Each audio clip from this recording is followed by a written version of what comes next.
Welcome to Yamuna Murali kitchen. இப்போ செய்து காட்ட போகிறது இட்லி உப்புமாங்க.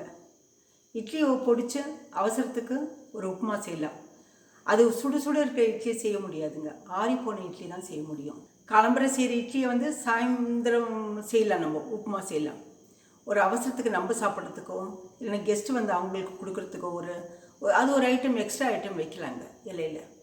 அந்த மாதிரி குழந்தைங்க ஈவினிங் வரும்போது, ஸ்கூல்லேருந்து வரும்போது ஒரு ஸ்நாக்ஸ் மாதிரி செய்து கொடுக்குறதுக்கோ நல்லாயிருக்கும். அந்த இட்லி உப்புமா எப்படி செய்யுதுன்னு சொல்லிட்டு இப்படி செய்து காட்டுறேன்.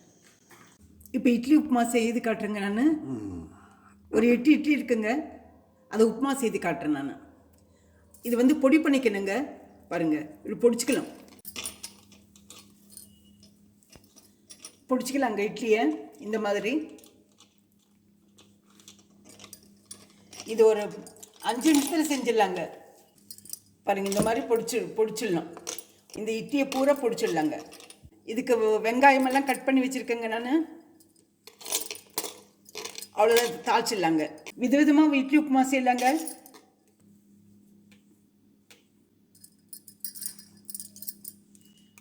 ஒரு கடாய் வச்சுருக்கேன் இட்லி உப்புமா தாளிக்கிறதுக்கு. எண்ணெய் ஒரு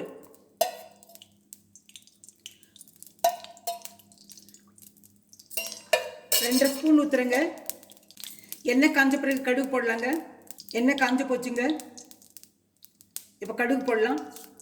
கடுகு பொரியட்டுங்க. கடுகு பொரிய ஆரம்பிச்சிடுச்சுங்க. இப்போ 1/2 ஸ்பூன் உளுத்தம்பருப்பு,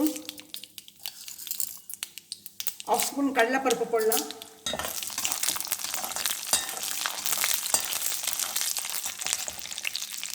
ஒரு 4 வரமிளகா கிள்ளி வச்சுருக்குங்க. கருவேப்பிலை வச்சுருக்கேன் நான், அதை போடலாங்க.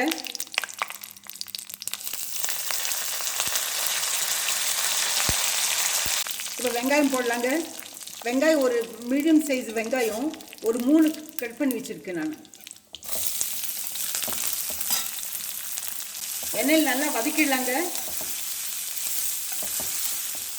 எண்ணெயில் வதக்கும்போது இந்த வெங்காயத்தை தகுந்த உப்பு போட்டுக்கலாங்க.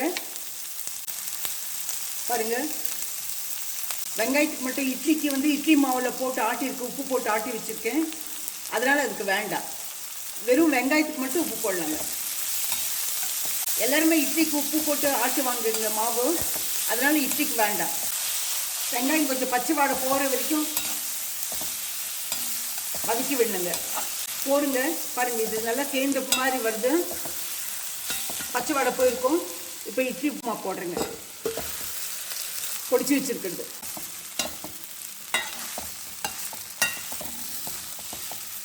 போட்டு இதில் ஒரு நல்லா கலக்கி விட்டுலாங்க. இந்த இட்லி சூடுன்னா போருங்க, ஆஃப் பண்ணிடலாம். இது சுடு சுடு சாப்பிட்டா தான் நல்லாயிருக்குங்க. இதில் ஆனியன் ஷூட்ஸ் போட்டால் கூட நல்லா இருக்குங்க. இப்போ இட்லி சூடாகி போச்சுங்க. ஸ்டவ் ஆஃப் பண்ணிடலாம். இப்போ ஸ்டவ் ஆஃப் பண்ணிடுறேங்க. ஸ்டவ் ஆஃப் பண்ணிவிட்டு இந்த குருமிளகு போடுறேங்க. கொஞ்சம் இடித்து வச்சுருக்கேன். பாருங்கள், குருமிளகு பொடி, அதை போட்டு ஒரு கலக்கிடலாங்க.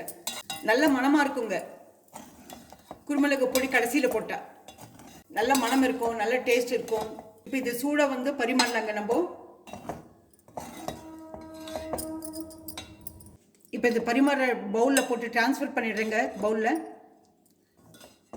சூடாக பரிமாற நல்லா இருக்குங்க. இது சாப்பிட்றதுக்கு டிரான்ஸ்ஃபர் பண்ணிட்டேங்க நான். இது இட்லி உப்புமா அவசரத்துக்கு செய்கிறதுங்க.